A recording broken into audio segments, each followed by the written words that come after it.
प्रयास चैनल के माध्यम से संस्कृत वर्णमाला के बारे में बता रहे थे। तो पहले इसके वीडियो में हमने बताया था स्वरों के बारे में, जो वर्णमाला का पहला भेद है। आज संस्कृत वर्णमाला का जो दूसरा भेद है व्यंजन, है ना। तो व्यंजन के बारे में पूरा हम बताएंगे। व्यंजन किसे कहते हैं? जिसके उच्चारण में या जिसका उच्चारण स्वरों की सहायता से होता है उसको हम क्या कहते हैं? व्यंजन कहते हैं। इसको भी मुख्यतः 3 भागों में बांटा गया है: स्पर्श व्यंजन, अंतस्थ व्यंजन और ऊष्म व्यंजन। स्पर्श व्यंजन में का से माँ तक 25 वर्ण आते हैं और इसके 5 वर्ग होते हैं: कवर्ग, चवर्ग, टवर्ग, तवर्ग और पवर्ग। 5 वर्गों में 25 वर्ण होते हैं जिसको स्पर्श व्यंजन कहते हैं। इनको स्पर्श व्यंजन क्यों कहते हैं? क्योंकि इन वर्णों के उच्चारण में मुख के अंदर का कोई ना कोई भाग स्पर्श करता है, इसलिए इसको स्पर्श व्यंजन कहा गया है। और दूसरा है अंतस्थ, यारा, लावा, ये 4 वर्ण हैं। ये यारा, लावा, ये अंतस्थ इसलिए कहा गया, ये जो है क्योंकि इन चारों वर्णों के उच्चारण में अलग अलग स्थान स्पर्श करते हैं, इसलिए इनको अंतस्थ कहा गया है। और ऊष्म व्यंजन शा, शा, शाह 4 वर्ण होते हैं। इनको ऊष्म क्यों कहा गया है? क्योंकि इनके उच्चारण में हमारे गले से ऊष्मा निकलती है, गर्म हवा निकलती है, इसलिए इसको ऊष्म व्यंजन कहा गया है। तो कुल मिलाकर के कितने हो जाते हैं व्यंजन? 33 हो जाते हैं। और स्वर आपको कितने बताए थे? 13 स्वर बताए थे। तो कुल मिलाकर क्या हो गया? 46 हो गए, ठीक है ना। अब तीसरा है इसका वर्णमाला का भेद अयोगवा। ये 2 होते अनुस्वार, जिसका चिन्ह ये है, विसर्ग जिसका चिन्ह ये है। और इसको जो है ना हम स्वर में गिनते हैं ना व्यंजन में गिनते हैं, इसीलिए इसका नाम रखा गया अयोगवा। आ मैंने नहीं होता है, योग जिसका किसी में अर्थात स्वर व्यंजन में, इसलिए इसका नाम रखा गया है अयोगवा, ठीक है ना। देखिए अयोगवा होते हुए भी इनका जो है अपना अलग ही भाषा में महत्व होता है। अब हम क्या अभी तक आपने सीखा, एक बार हम फिर रिवाइज कर लेते हैं। पहले वीडियो हमने क्या सीखा था? वर्णमाला सीखी। वर्णमाला में कुल 52 होते हैं हिंदी वर्णमाला में, जबकि संस्कृत वर्णमाला में बताया था 54 हो जाते, री और ली बढ़ जाता है, ठीक है, और कोई अंतर नहीं था।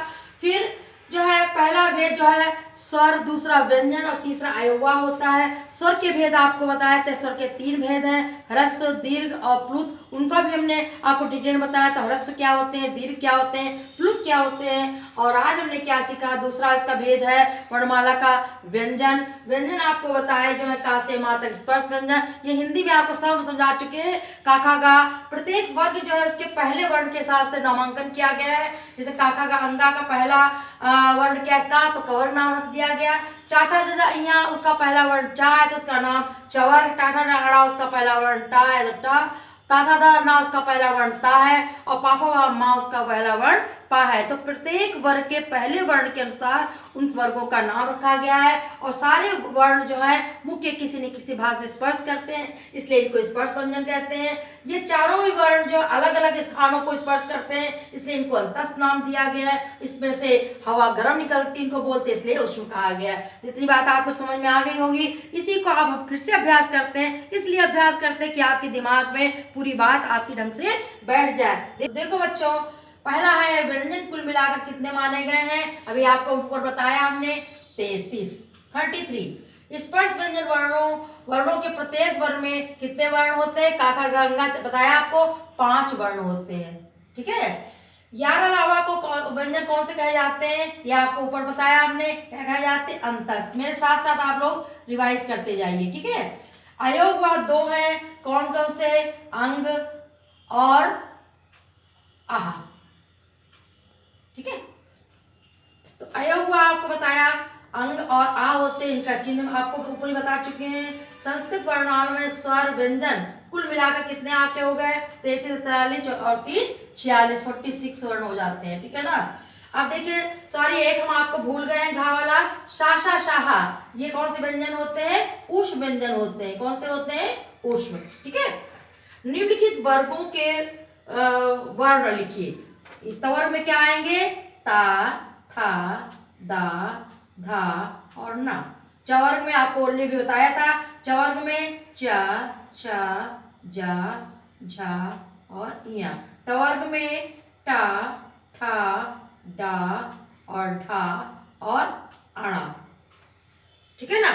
अब निम्नलिखित में ऊष्म और अंतस्थ व्यंजन, ऊष्म आपके सामने देखिए, अंतस्थ भी है आपके सामने, ऊष्म भी है। इसका क्या होता है, लाल ऊष्म, ये ला किस में जाएगा, अंतस्थ में, शा किस में आएगा, ऊष्म में, और ये भी सा इसमें आएगा, हा भी आएगा, और ये वा और या और रा, और ये आएगा उसमें। तो ये वर्ण इसमें उसमें आ गए और ये अंतस्थ में आ गए। ठीक है ना।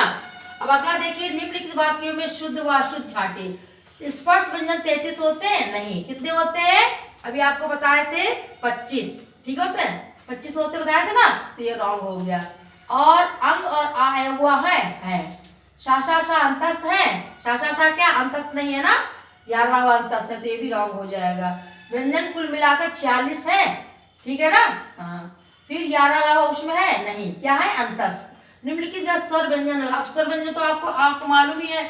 इसमें देखिए, पा क्या है, व्यंजन, गा क्या है, व्यंजन, ई क्या है, स्वर, धा क्या है, व्यंजन, ऊ क्या है, स्वर, हा क्या है, व्यंजन, री क्या है, स्वर, या क्या है, व्यंजन, सा है, व्यंजन, आ है, स्वर, जा है, व्यंजन, अ है, स्वर। ठीक है ना। अगर आपको स्वर व्यंजन आते हैं, आ से अ तक स्वर और का से हा तक व्यंजन अगर आपको आते हैं तो आप छांट लेंगे इसलिए, और अगर नहीं आते होंगे तो आपको थोड़ा मुश्किल पड़ेगा। इसलिए बेसिक चीजें जो है आप लोग अपने दिमाग में बैठा लीजिए, जिससे आपका बेस मजबूत हो। तो आज के लिए बच्चों इतना ही, आगे का जो है हम कल बताएंगे आपको। तब तक के नमस्ते।